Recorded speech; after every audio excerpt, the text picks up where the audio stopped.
Welcome, folks, to another episode of the Church Solutions Podcast. My name is Phil Thompson, and this is episode number 477, as far as we know. I always say that because we've been doing these well over 10 years, and we were doing them live before we were on Apple, and so we kind of go by the Apple podcast count. But episode 477 for those of you keeping score at home. And as I said, my name is Phil Thompson. Steve Lacey is not here today. He's on vacation, so good for him. I'm going to try to get out of here at the end of the month, but he's gone for about a week or so. So you got me, but we have a great guest today, which I will introduce in just a moment or so. But before I do that, let me promote, guess what? Our webinar. We have another webinar coming up. And if you are new to us, we're a company that does streaming video primarily. We do some other things. We've been working with churches since 2001. And we generally have become a resource over the years to help churches with tech, but not just tech, but ministry-related things. Well, we'll get to it here in a little bit. But the webinar coming up is something you might be interested in if you do streaming video, and pretty much everybody does. The webinar is called From Chaos to Clarity.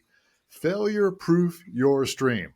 I don't know if we can guarantee failure-proof, but we can hopefully guarantee a little more clarity instead of chaos. And as if anybody does streaming video for your churches out there, you know that sometimes Sunday morning can be chaotic, and especially if something goes wrong, then it really becomes chaotic. So we've got some tips for this webinar. It's going to be about a half hour long, maybe a little longer, and it's really about streamlining your stuff, your cameras, your microphones, your software, some tricks, so to speak, to help organize your setup and avoid some disasters possibly, and some simple ways to train your volunteers. So we'll get to all that in the webinar. It's a free webinar, and it happens June 24th at 12 noon Eastern time.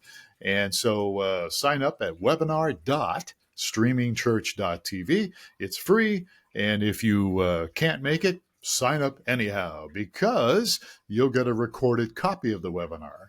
So hopefully you can make it, because we will have some live Q&A, probably as soon as we're kind of done presenting the content, maybe even during the content, I don't know. So it's a live webinar, so you can interact with us and all that stuff. So from chaos to clarity, failure-proof your stream, and you can sign up again at webinar.streamingchurch.tv. All right, that's June 24th, so make a note of it.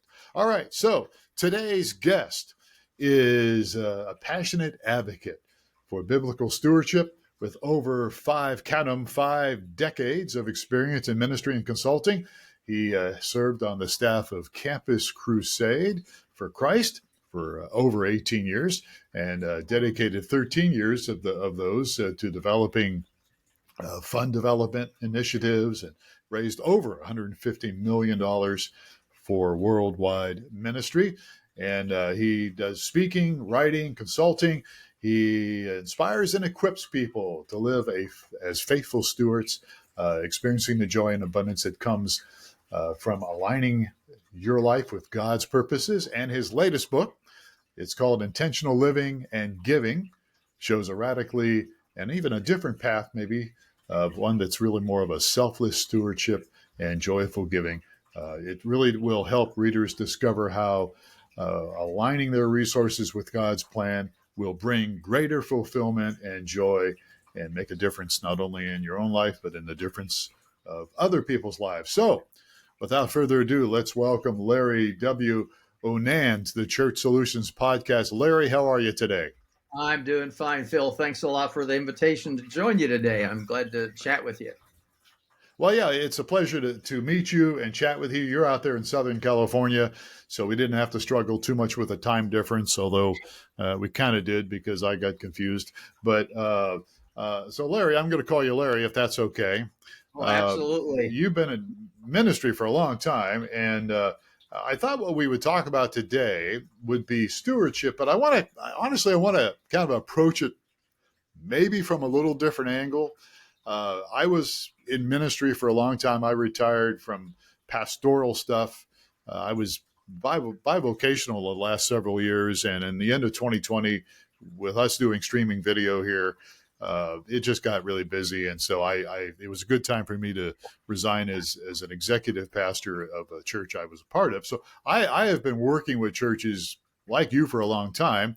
But I was primarily in a role of executive pastor in many of those situations, and actually senior pastor for 8 years. So resources and stewardship and all that stuff, I'm pretty familiar with some of that. I didn't handle the amount of money that you have, but did handle some. So I'm going to throw some questions out to you, and you have a website called LarryOnan.com, Larryonan.com. And I noticed there was an article on there recently. You got a lot of good content on there. When vision outgrows resources, faith in the gap. And so I was looking at that article, and I thought, well, I'm going to ask a couple of questions, maybe a little bit of a different twist to it. Is that okay? That's fine. Fire away. I'm always interested. Okay. Well, it may not be different. It may be just in my head. So Yeah. I worked with a lot of leaders myself, and there's a lot of emphasis on the people, teaching people to be stewards and being good stewards of their resources and giving and catching the vision and all that stuff is so important for ministry. But also what's important is, I think, for leaders to be held accountable for the way they handle the resources. And so I guess what I want to ask you right off is, in my opinion, leaders need to be held accountable.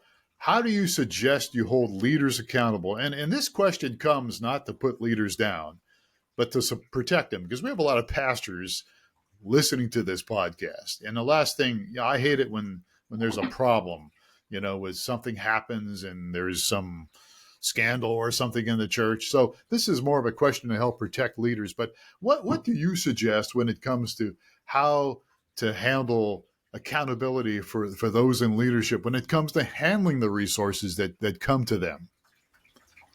Well, I think many times pastors think that once the money comes in, or even probably elders, other groups of leadership, whatever your governance style at the church is, that the money comes from the people and now it belongs to the church. I mean, the mindset is you gave it away and now it's ours, so we can go do what we want to do. The stewardship never changes. First of all, you got to realize that God owns it all in the first place. So it wasn't the stewards, and it's sure not the churches. I think it makes a big difference when you realize that you're holding God's resources in your hand. So the mindset is not, it's mine, I can do what I want to do. It really is, this is the Lord's to begin with, and I need to steward it just like the steward did that gave the money. Many churches see that the offering is a way to extract money from the people to pay the bills. That's a wrong mindset, because there's no extraction going on here. This is where, in fact, I think stewardship is often mistaught, because it's get a hold of the people, manipulate them to do something. We have stewardship Sundays where a pastor preaches for 2 or 3 weeks on the subject. And then everybody starts to see, once the money is in the account of the church, that it's ours to do what we want to do with. I think if you changed your mindset is, I'm handling God's resources and they just moved it from one account to another, and it's still God's money. It's not your money to play with. Now, you got to be wise in your management where it goes. I think there's accountability that needs to be transparent. I am not for secret accounts and hidden sources. And I think a lot of churches have built some of those around them where they can kind of do something on the side that nobody knows about. But the minute you start hiding is when you start playing games with Satan's plan, not God's plan. Because God says, I'm entrusting you as a steward. I'm asking you to be generous in many ways. There's 100 things to give besides money. So it's not that we're stuck on just money, but money, I think it's very interesting. In the book of Deuteronomy, God tells the children of Israel, I don't need your money. I just want you to learn to keep me first in all things. So when you realize that you are dealing with something that was never really given to you, but entrusted to you, now it's going to make a difference. And I think the game is, well, this is our money. Now we can do what we want to do. I think you better step back and realize it's not your money, even though it's been transferred to your account. There's a mindset, I think, to come there. Yeah. You're breaking up there a little bit, but one of the things you said was you're against secret accounts, Oh yeah. right? Yeah, okay, yeah, because you're breaking up a No, little bit, and I don't believe you have to go on the internet and put all your accounts out there either. I mean, there's a prudency, a need to know for the right kind of people. But this idea of we've got accounts so over here to do X, I think in banking and so forth, in my church I attend, we've got three long-term legacy accounts. One that we can get to for 6 months out where we've got to go repair an air conditioner and we need to pull money back out. There's a longer term account that says this money is for longer term strategic things. What I do not encourage is for churches to set up what I call foundations where the money is reserved in that foundation account forever. Now, most of your congregation doesn't even know those kind of things exist. I know of a church here in Southern California that went bankrupt with $2 million in a reserved endowment account because they could not get to the principal of the money. They could only get to the assets over and above the money, and that wasn't sustaining the church. And I know personally, I know the guy that manages that account 10 years after the church closed because the account is still there and still working, but it was set up in a way where you could never get to the principal. That's bad stewardship as well, because you cannot dissolve that process. So I think you've got to get prudent people to think money. And ironically, and I've been around the church for 50, 60 years, and probably longer than that if you count my preacher's kid days.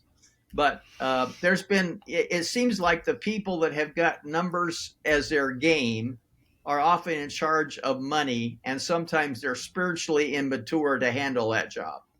So yeah, let's jump on that for a minute. I didn't interrupt you, but I have seen that a lot over the years.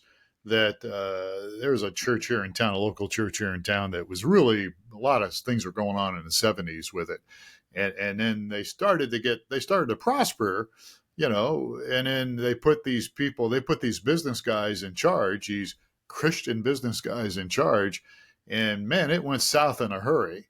And that happens quite a bit, doesn't it? It does happen because what you're doing is you're looking for expertise, but you're not looking for their spiritual maturity along with it. And spiritual maturity along of managing stewardship is absolutely critical. I mean, especially in the money side of it, managing another stewardship, how to use people right, how to use volunteers right. That's stewardship too.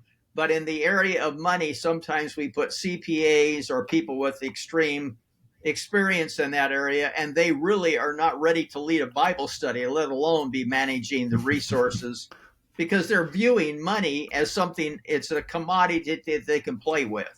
They can make money, lose money, and they are not spiritually, the discernment's not there.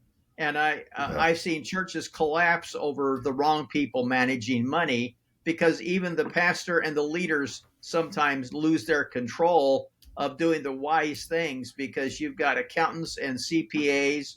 And I'm not against any of those trades. I mean, they're good people. But when they are not spiritually mature to realize that they're dealing with God's money in the first place, not theirs, or not, we can't manipulate that money and put it in wrong places. I'm dealing with one group that we're setting up an endowment structure for them. It's not a formal endowment, but it does that kind of a thing. And the key thing I want them to realize is they've got to be making sure that even in that kind of an account, the money is not going to things that are not in compliance with what they believe in as a group. Because the money can go to things that you'd be totally embarrassed about to make money, and that is bad stewardship too. So a steward is one who is managing the affairs of somebody else. If we got to come back to the core conviction of what steward is. My dad was a preacher. He didn't like preaching about money because he didn't like talking about money in church. He felt like for some reason back in the 40s and 50s, we just tried to avoid the subject. Well, when you avoid the subject, you are also creating ignorant people in terms of knowing what to do with their resources.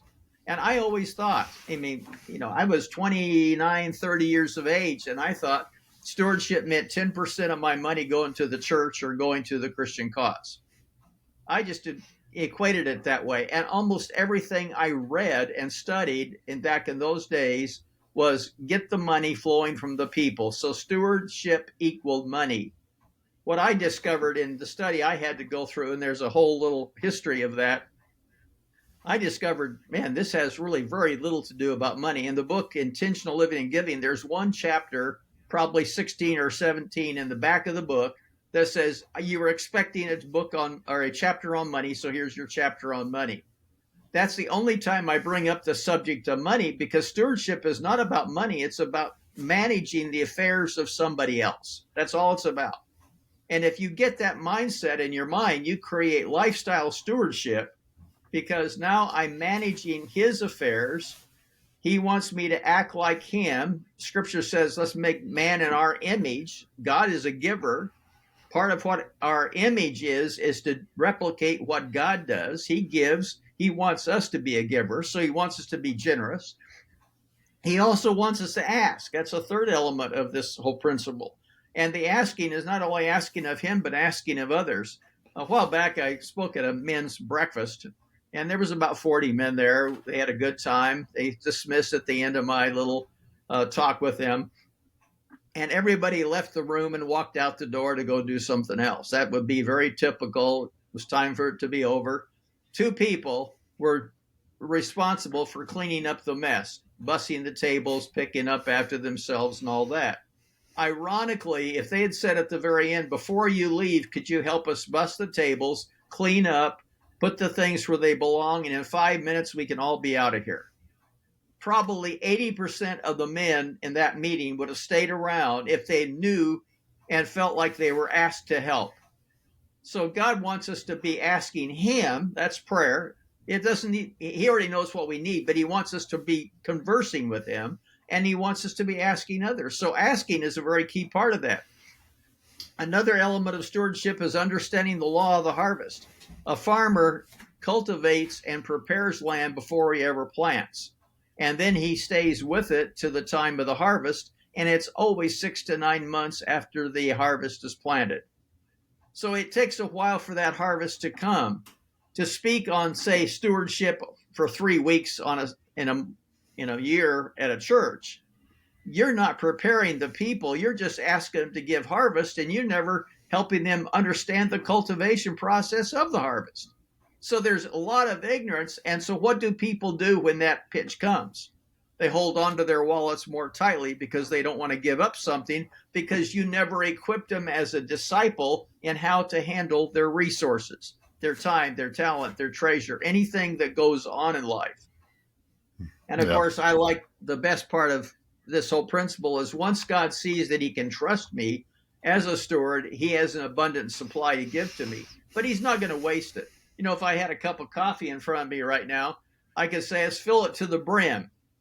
Well, that would be the prudent thing to do, but don't fill it over the brim, because now you start to waste it. God has an abundant supply for his kids, but if we're not good stewards, he's not going to be giving us more than we can handle and wasting what he wants us to have.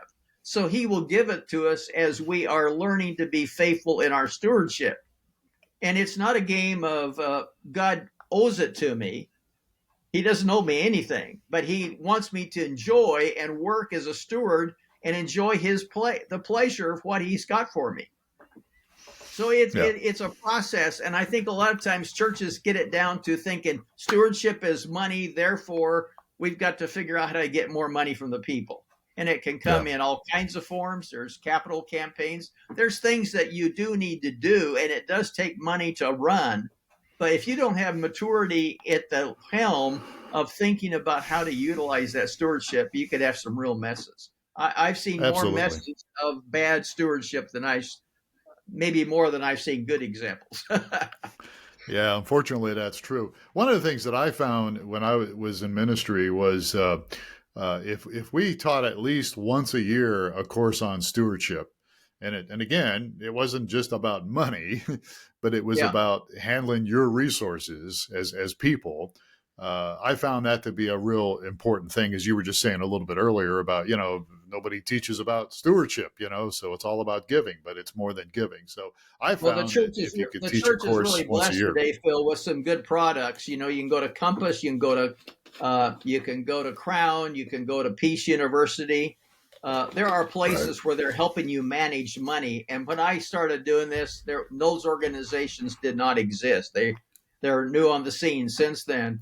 And so from a money management side, you can plug people in. But a couple of those courses focus on the holistic nature of stewardship. And to many of them, if you've been around those before, you think, well, that's been around for a long time, especially if you're in a pastoral leadership role. I'll tell you, when we started doing this, there was nothing like those three entities in existence. It was a wing and a prayer that kept everybody alive all the time. I think even Peace University now has it online completely, so a person can go online and learn how to manage his money. But managing of money is simply a tactic and a technique to get more money out of your money. You may not understand stewardship if you're learning how to manage money right. And I want people to manage money correctly. I taught those kind of courses for over a decade, probably had 150, 200 people come through my wife's and my home, learning how to do those things in 10 or 12 weeks. I'm a real champion of that, but that is not the end of stewardship. That's only the beginning, and learning how to deal with one commodity called money. Yeah. Crown, I remember Crown Management or whatever it was. Who was the guy that was, well, Larry that was years Burkett ago. There was a couple of people. Larry Burkett was a friend of mine years ago. He was really into that kind of stewardship. He started Christian Financial Concepts. Eventually, a guy out of Florida, and he joined Venture, and that became Crown. Then the Compass came out of that, which is both around today. And then Dave Ramsey started Peace University around how you manage money effectively, and it's a very broad scale, so you can get Peace University. Those are great tools, but those are not dealing with the spiritual dynamic unless you're very intentional to make sure that they're getting that along with the techniques. Techniques are fine. I'm all for techniques, but I want to get the techniques after I get the foundation laid. What good is a roof on a house if there's no foundation? That's a very good point. So one of the things I have found over the years too is that a lot of pastors are not really very good at handling their own resources. I mean, their own personal resources. Have you found that to be true? Oh, absolutely. They get a theological degree, but they never learn to get basic math out of the way. They don't know how to do a few of the little spreadsheet things and making judgment calls. And it is very hard for a pastor to lead if he's poor in a subject. If he's being a lousy steward, he's not going to help his people become good stewards. So what do you suggest? What's that? Not to cut you off, but what do you suggest? So we have pastors and leaders listening to this podcast, and maybe there's somebody listening going, yeah, I'm not very good. I am not good at handling my money. What do you suggest for a leader right now? How can they get on track so they can help lead other people? I've had pastors say to me, well, I just don't like to talk about money and I'm not really good at managing it. I'm thinking, okay, you've just now told me you do not understand stewardship. That's what you first declared to me, because you've now equated that down to the dollar sign. And if you are not managing your family, you're not managing your time, you're not managing your money, the principles, you may want a spreadsheet for money, but the stewardship principles spill over all of these particular disciplines. And I would say if you're not good at managing money, you've also declared you're not good at managing your time. You don't know how to make your priorities. You don't know how to focus on the subject of what you want to go. You don't have vision. You don't have goals. You don't have objectives. You told me a lot when you say I'm not good at managing money, because you've declared I'm a lousy steward. That's what you really had declared. And, that's, the reason I put together even the book was to help leaders. And it started off, ironically, it started in Northern Ireland. I was there about 3 years ago with a good with a good group of guys and gals that were all Europeans. I was the only American there. I was kind of the grandfather of what they do. They would jokingly say the great grandfather's coming over to see us, and I liked them all, but they were 20s and 30 somethings, and here I'm in the 80s now. And one of the guys from Romania commented, we can't find anything in our culture that teaches people holistic biblical stewardship. It's really hard to find, and we need something that we can make practical for our people. And I didn't volunteer that day, but I thought, Larry, you've been sitting on this archive for ages. You've taught it, you've done it, you created a lot of the concepts with a really good team of guys back in the late 70s, early 80s. You need to refresh that and get it back out for a new generation. So I left Northern Ireland thinking I've got to come back and do something that I never thought I would probably do before, and that's do one more book. And I dove into it because I wanted to get something practical for the Z generation, especially the younger generation coming in. They are coming in as pastors. I had a leader of a Christian network, church network the other day said, Larry, I went to seminary. He told me where he went. He said, I've been in ministry for 25 years. And anything I've learned about stewardship had nothing to do with seminary education, nothing to do with my preparation for ministry. In fact, they ignored the subject. So I can't even read a spreadsheet well when the guys look at it in our board meeting minutes. I am inequipped to do what I need to do to teach the people. We need to help pastors become good in understanding the holistic stewardship, lifestyle stewardship. And I think that, to me, that's a critical growth of the church. The church is stuck many times on the inadequacy of funding, and they don't realize that it's inadequate, not because people won't give, but because you have not equipped them to understand the role they have in giving. And you would get more volunteers, you'd get more everything if you were just teaching holistic stewardship. Yeah. So I'm a pastor listening to this, let's say, and I'm like, yep, my life is a disaster when it comes to resources. What are two things? We're running out of time here on the podcast, but what are two things as a pastor listening to this and going, yep, that's me. I've got to get my act together. What are two things that they can do to start on the right road? Well, the first one is, can I use the word repent? Okay. I think a person's got to come to God and say, God, I've been a lousy teacher of this subject, and I need to get this down so I can help myself, and I can help parishioners, I can help my church. If I don't get it down and begin to believe in it, then I'm never going to be a promotion person of it. So I think many times, in fact, I saw this happen even when I was doing Crown and Compass. If the pastor was not enthused about the subject, it was almost impossible to get it off the ground. When a pastor was wanting it to happen, my pastor and I went through a 12-week study together 30 years ago.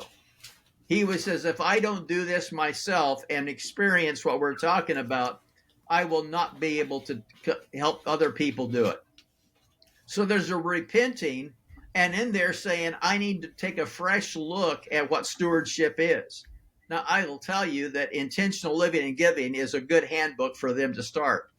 Intentional living and giving on the website actually has a 10-week small group study around the content of the book. And it's not about how to do budgeting.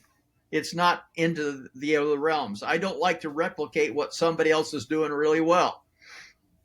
But if the pastor, I've just seen it even in a recent situation where a pastor has kind of given it lip service, but not really into it, it will never fly in that church until he says, this is really important to every one of us. And I want everybody in the next year or two to go through this course or get this book. I'm going to preach on what the book's about.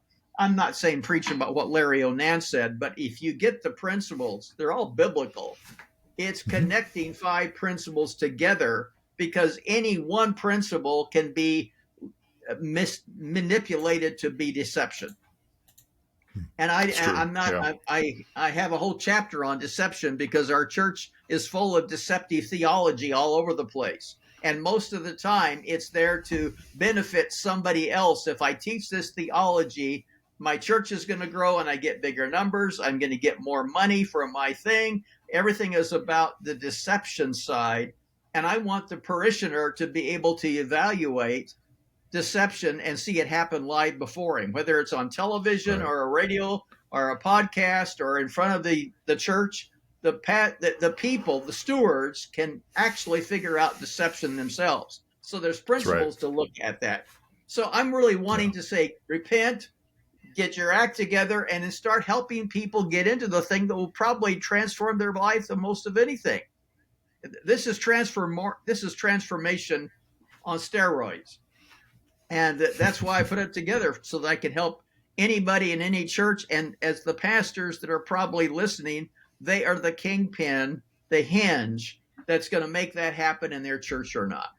If they do not get behind it, it will not happen. You will end up being mediocrity will be all over the place. And that's not what your church should be. It shouldn't be struggling and for survival. It should be thriving. And that doesn't mean big and multi-sites and everything that comes with it. It means we can thrive and be ministering in our community with an abundance of resources if we think the right way about what resources are. Yeah, absolutely. All right, so the book is intentional. Yeah, well, this is awesome. Unfortunately, we're out of time, but the book is Intentional Living and Giving, and it's Larry O-Nan, O''N', and you can go to I got your website down here. Oh, yeah, here it is. LarryOnan.com. LarryOnan.com. And this guy is just a load of resources. I'm speaking to our listeners right now. If you go there, you're going to see a lot of resources. And not just the book here. He's written other books as well, but a lot of great resources that can help you as a leader, but also you as a leader lead your people. And as Larry was just saying, become more than just a mediocrity, more than just a mediocre church, but become a church that's effective. Phil, anybody can go on to Amazon, Books A Million, Barnes & Noble, go in for Intentional Living and Giving. You'll find it, unless you need a signed copy. And that's what I do, sign the copies I send out from my website. But the rest of them, you can get at any place in the world if you just go into the right sources where books are at. All right. It will transform your thinking and it will transform your people when you get them into it. Well, absolutely. Well, you're a tremendous guest today, Larry. We sure appreciate your time today. I'm glad to be a part of it, Phil. Thank you for the invite today. All right. Well, hang around for a moment. Folks, thank you for spending some time with us today. And don't forget to sign up for our webinar, From Chaos to Clarity. Just go to webinar.streamingchurch.tv. And speaking of our podcast here, Church Solutions Podcast, if you haven't subscribed to us yet, what are you waiting for? We've got a lot of podcasts from the past and a lot of great stuff coming up in the future. It'd be a great resource for you and your church. And you can subscribe anywhere you get your podcast. Just look for Church Solutions Podcast. Give us a rating if you would be so kind. All right. So we are done here. Larry, stay on the line here for just a moment or so. Folks, if you need to get a hold of us for any reason, you can just reach out to us at streamingchurch.tv. That's one of our companies. And we'll be happy to chat with you and talk with you and help you, not only if you want to get pointed in the right direction with Larry's books, but also with other stuff that we have as well. So until then, please take care of yourself and each other, and we'll catch you again on another episode of the Church Solutions Podcast.